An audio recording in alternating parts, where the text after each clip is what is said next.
Shalom, sahabat setia yang saya kasihi di dalam Kristus Yesus.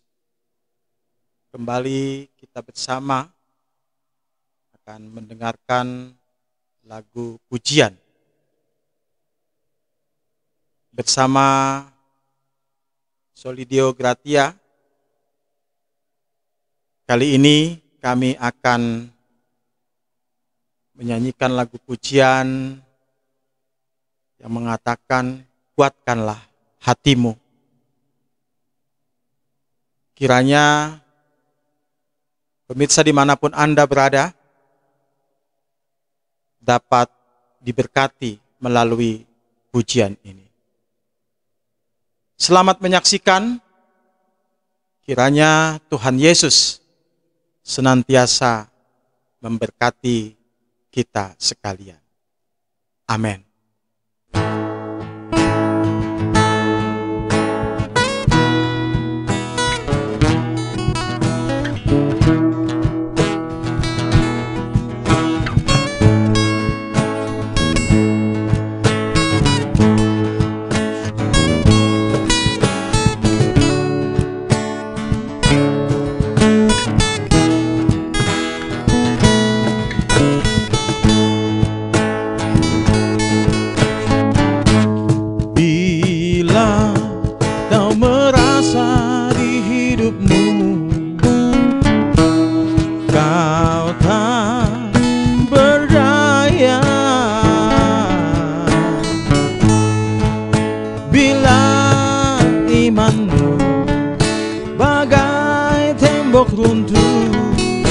Datanglah pada Yesus,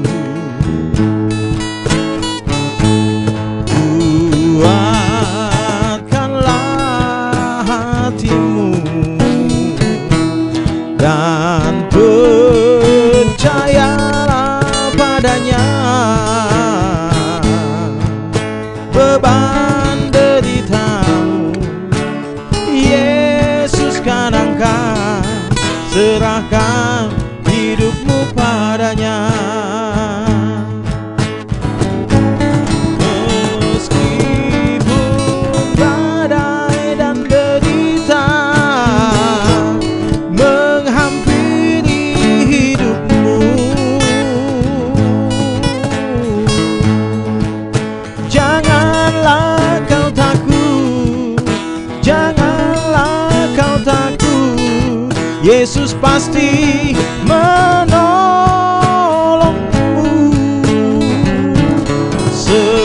Semuanya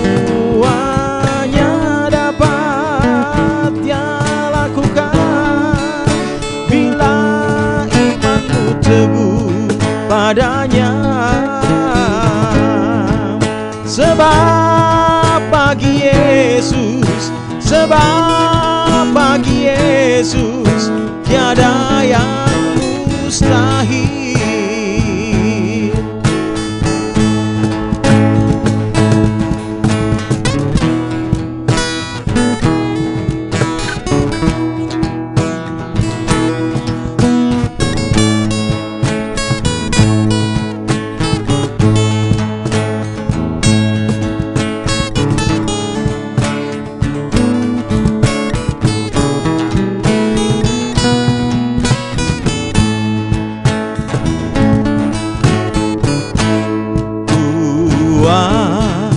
Kuatkanlah hatimu dan percayalah padanya. Beban deritamu Yesus kan angkat, serahkan hidupmu padanya.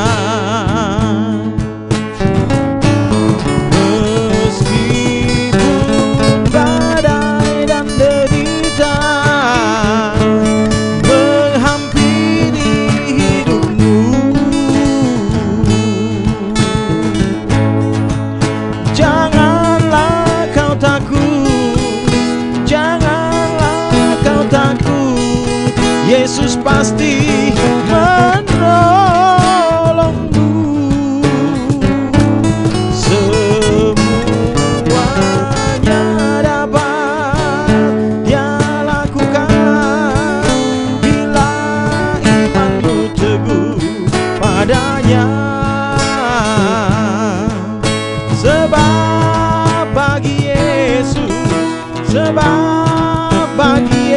Yesus, tiada yang mustahil. Meskipun badai dan derita menghampiri hidupmu, janganlah kau takut, janganlah kau takut. Yesus pasti menolongmu. Semuanya dapat Dia lakukan bila imanmu teguh padanya. Sebab bagi Yesus, sebab bagi Yesus tiada yang mustahil. Sebab bagi Yesus, sebab bagi Yesus tiada yang mustahil.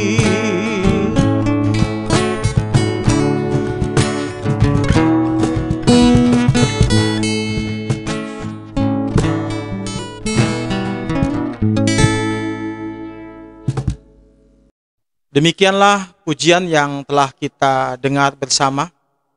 Kiranya melalui pujian ini, nama Tuhan senantiasa dipermuliakan. Amin. Shalom bagi kita sekalian, Bapak Ibu Saudara yang kekasih dalam Kristus. Sebelum kita mendengarkan firman Tuhan, mari kita berdoa. Tuhan Allah Bapa kami di dalam Kristus, terangilah hati kami melalui Roh-Mu yang kudus untuk dapat memahami firman-Mu. Amin. Firman Tuhan bagi kita hari ini dengan topik kuatkanlah hatimu, jangan takut. Dari kitab Yesaya 35 ayat 4 sampai 10. Demikian. Katakanlah kepada orang-orang yang tawar hati, kuatkanlah hati, janganlah takut. Lihatlah, Allahmu akan datang dengan pembalasan dan dengan ganjaran Allah. Ia sendiri datang menyelamatkan kamu. Pada waktu itu mata orang-orang buta akan dicelikkan dan telinga orang-orang tuli akan dibuka. Pada waktu itu orang lumpuh akan melompat seperti rusa dan mulut orang bisu akan bersorak-sorai, sebab mata air memancar di padang gurun dan sungai di padang belantara. Tanah pasir yang hangat akan menjadi kolam dan tanah kersang menjadi sumber-sumber air. Di tempat serigala berbaring akan tumbuh tebu dan pandan. Di situ akan ada jalan raya yang akan disebutkan jalan kudus. Orang yang tidak tahir tidak akan melintasinya.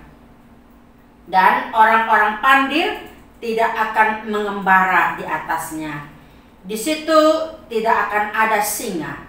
Binatang buas tidak akan menjalaninya dan tidak akan terdapat di sana. Orang-orang yang diselamatkan akan berjalan di situ, dan orang-orang yang dibebaskan Tuhan akan pulang dan masuk ke Sion dengan bersorak-sorai, sedang sukacita abadi meliputi mereka. Kegirangan dan sukacita akan memenuhi mereka, kedukaan dan keluh kesah akan menjauh. Demikian firman Tuhan.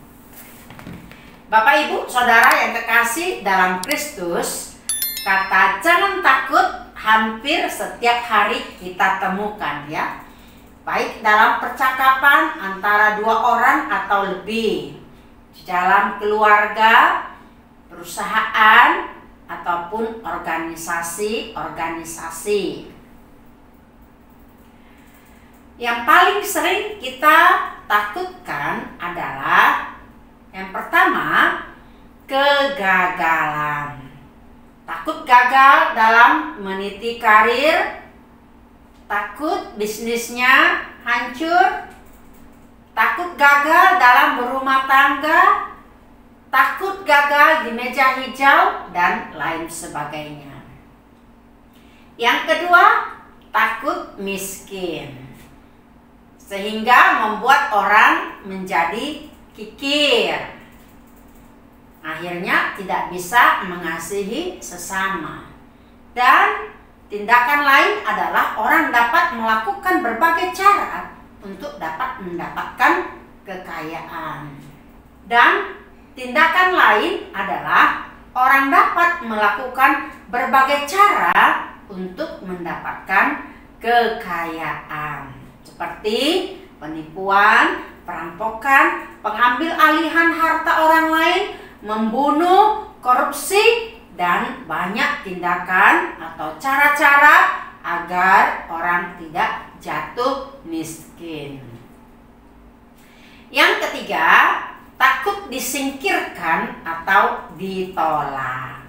Mungkin karena ada kekurangan atau tubuhnya cacat, jadi minder. Atau karena sudah tua renta sehingga anak-anaknya tidak mau orang tua itu tinggal di rumahnya. Atau karena dari keluarga sederhana, ya, keluarga miskin, sehingga tidak diterima di kelompok atau geng, khususnya dalam kalangan muda. Atau juga takut ditolak cintanya. Orang tua takut anaknya tidak mendapatkan pekerjaan atau takut nggak dapat jodoh. Yang keempat, ya, takut kehilangan. Banyak orang takut kehilangan jabatannya, kedudukan. Orang takut cintanya ditolak, takut kehilangan harta, dan lain sebagainya. Yang kelima adalah takut mati, apalagi di pandemi COVID-19 ini.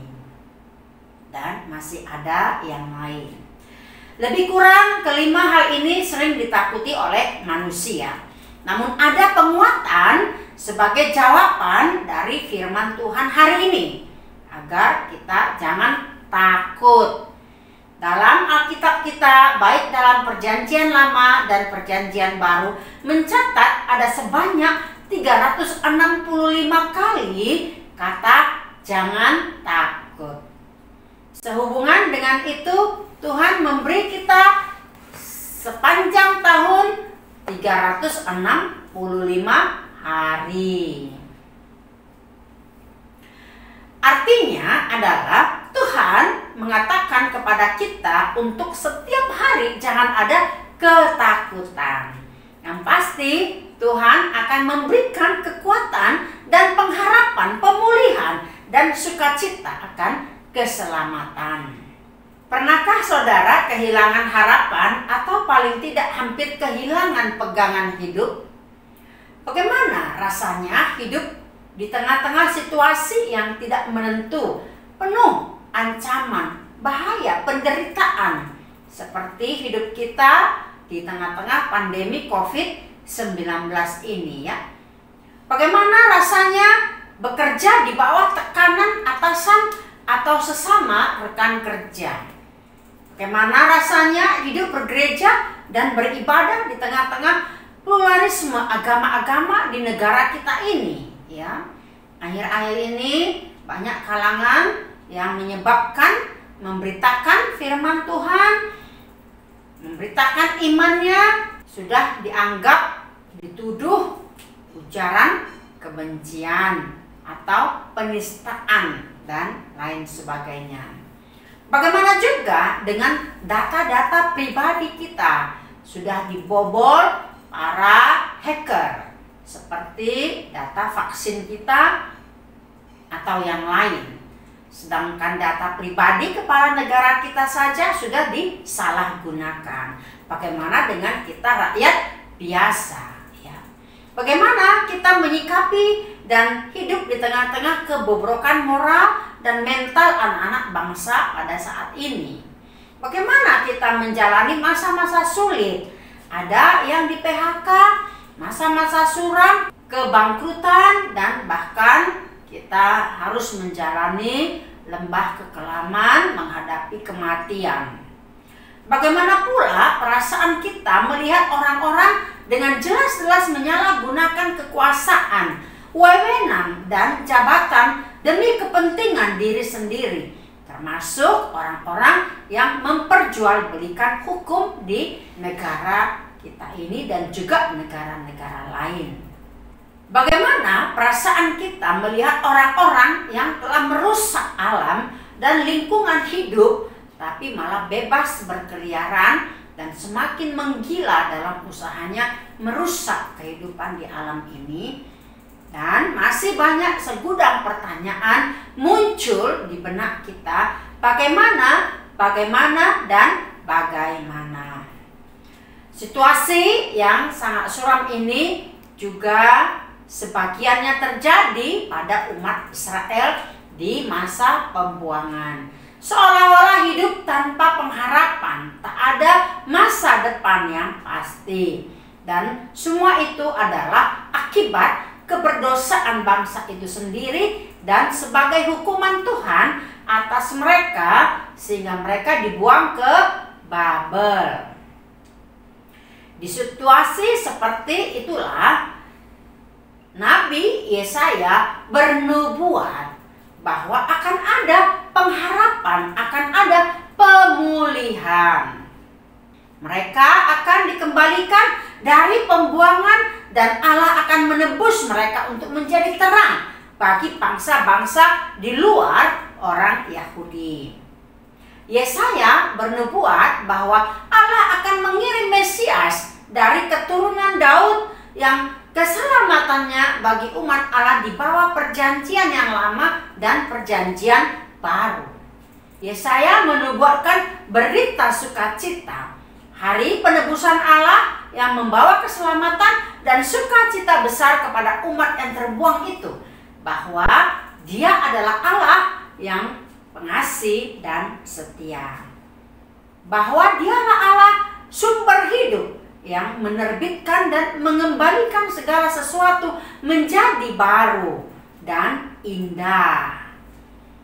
Yesaya mengungkapkan bahwa bumi akan berbunga mawar, mawar saron, sebanyak-banyaknya, seindah-indahnya, dengan kebenaran dan mewujudkan kemuliaannya di tengah-tengah sukacita besar kepada umatnya.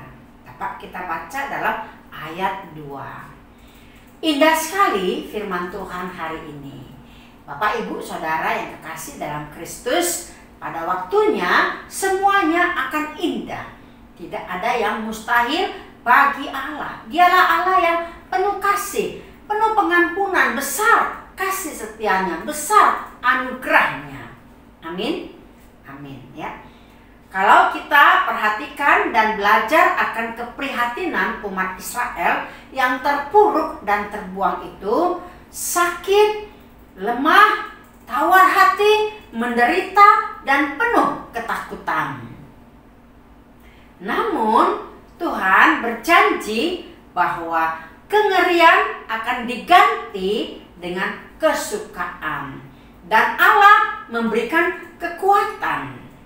Kebinasaan akan ditaklukkan oleh kehidupan baru.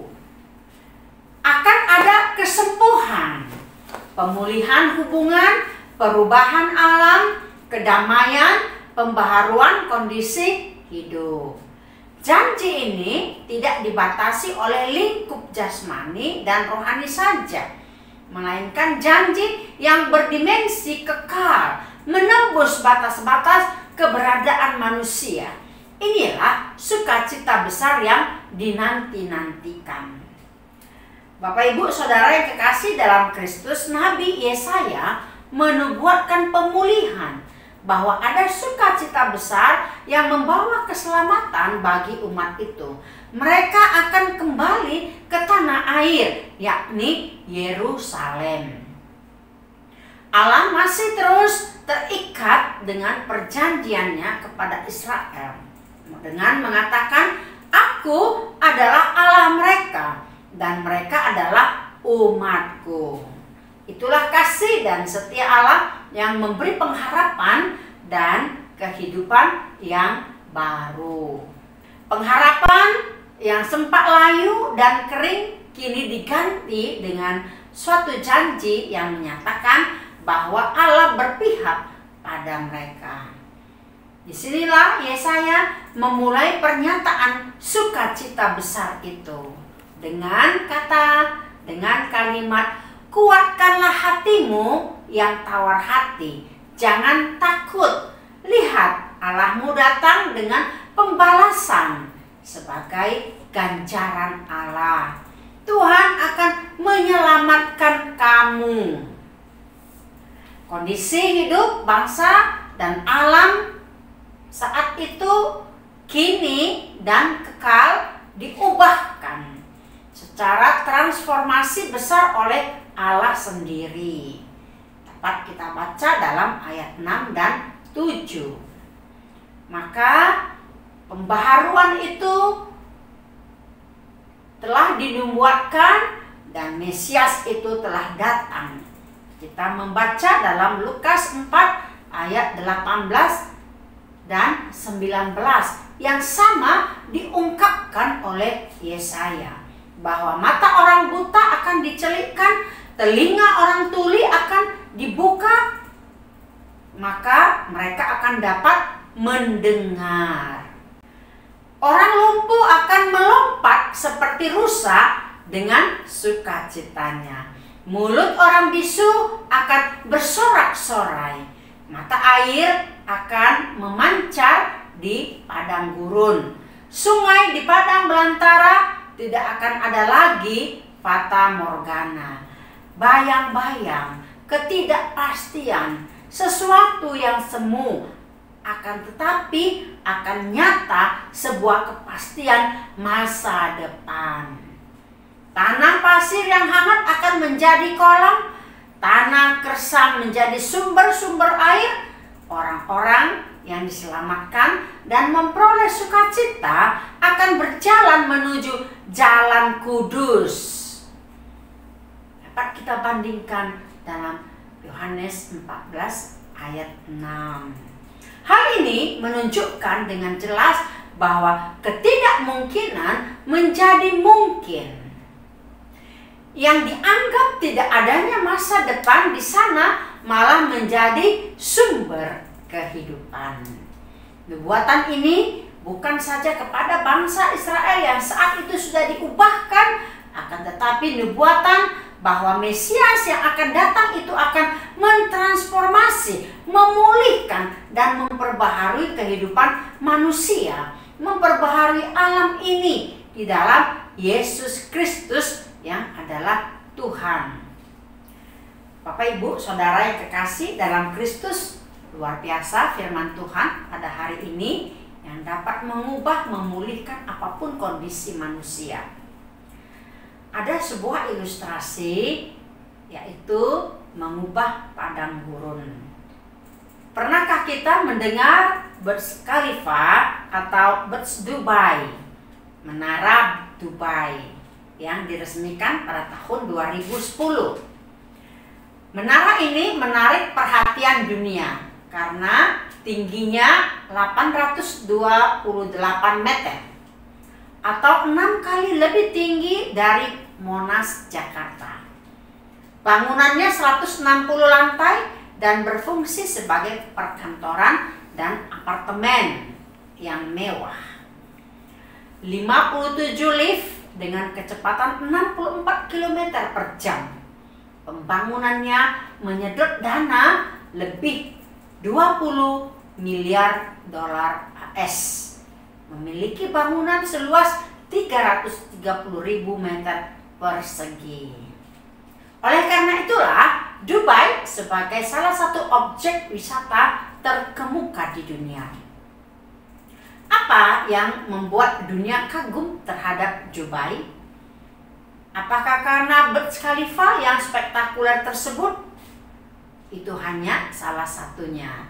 Yang paling membuat dunia tercengang terhadap Dubai adalah kemampuan pemerintah setempat mengubah padang gurun menjadi objek wisata paling diminati dunia pada saat ini. Bandingkan keadaan Dubai saat masih berupa padang gurun yang tandus dengan keadaannya saat ini. Demikian kisah sukses Dubai tersebut kiranya menjadi inspirasi bagi kita, bahwa kita juga memiliki kesanggupan untuk mengubah padang gurun yang kering menjadi mata air yang membual dan berkelimpahan. Tuhan berjanji bahwa di tengah-tengah padang gurun Ia akan membuat sungai di padang belantara. Ratapan diganti dengan tarian, tangisan diganti dengan tawa, duka cita diganti dengan sukacita. Itulah janji Tuhan bagi orang benar. Demikian juga kita harus memegang janji Tuhan ini dalam kehidupan kita sebagai orang percaya. Amin. Ada amin ya. Asal kita percaya, maka hal tersebut pasti terjadi. Apa yang harus kita lakukan? Kita harus berada di jalan Tuhan. Kita harus hidup dalam kebenaran Tuhan. Samping itu, kita juga harus memiliki komitmen yang kuat untuk mau mengubah nasib dan hidup kita. Jangan pernah putus asa jika hari ini kita masih berada di padang gurun. Karena akan ada waktunya nanti kita melihat mata air yang membual dari padang gurun hidup kita. Tuhan sanggup melakukannya bagi kita semua. Oleh karena itu, percayalah. Bapak, Ibu, Saudara yang kekasih dalam Kristus, firman Tuhan hari ini menegaskan kepada kita bahwa Allah adalah Allah masa depan. God is future. Dia merancang masa depan dan mengubah hidup kita secara menyeluruh. Dia bukanlah Allah yang mati, yang tidak mau tahu akan kehidupan anak-anaknya, kehidupan orang-orang percaya kepadanya. Tetapi Dia adalah Allah yang hidup. Walaupun banyak kita lalui ATM. Apa itu? Ancaman, tantangan, dan masalah yang kita hadapi dalam hidup ini. Oleh karena itu, berharaplah kepadanya. Ketika engkau merasa tidak berharga, tidak berarti apa-apa, merasa disingkirkan, tidak berdaya, hidup dalam kemiskinan, patah hati, kurang semangat, merasa kesepian, ingatlah ada tangan Tuhan yang memegang tangan saudara sekalian. Dia tetap berada di sampingmu untuk menolongmu. Percayalah dan berharaplah bahwa masa depan yang gilang gemilang yang dijanjikan oleh Allah kepada orang yang percaya kepadanya, yang taat, yang mau melakukan kehendaknya, itulah yang mendapatkan sukacita. Bapak, Ibu, Saudara yang kekasih dalam Kristus, demikian firman Tuhan pada saat ini yang memberikan kekuatan kepada kita. Jangan takut menghadapi hidup ini, serahkanlah kepada Allah sebagai pemilik kehidupan kita. Amin. Kita bersatu dalam doa. Allah Bapa kami di dalam Kristus, terima kasih atas firman-Mu yang sudah memberikan kekuatan agar kami tidak takut untuk menghadapi hidup ini. Kami percaya ada Engkau Tuhan yang menyediakan masa depan yang terbaik bagi kami. Berkati semua jemaat pendengar yang mendengarkan firman-Mu hari ini. Biarlah mereka tetap dikuatkan dan semangat dan Engkau yang menyembuhkan setiap sakit penyakit, dan Tuhan yang memberikan keselamatan bagi mereka. Terima kasih Tuhan, inilah kehidupan kami serahkan ke dalam tangan pengasihan-Mu. Di dalam nama-Mu yang kudus kami berdoa dan bersyukur. Anugerah dari Tuhan kita Yesus Kristus, kasih setia Allah Bapa dan persekutuan Roh Kudus menyertai saudara sekalian. Amin.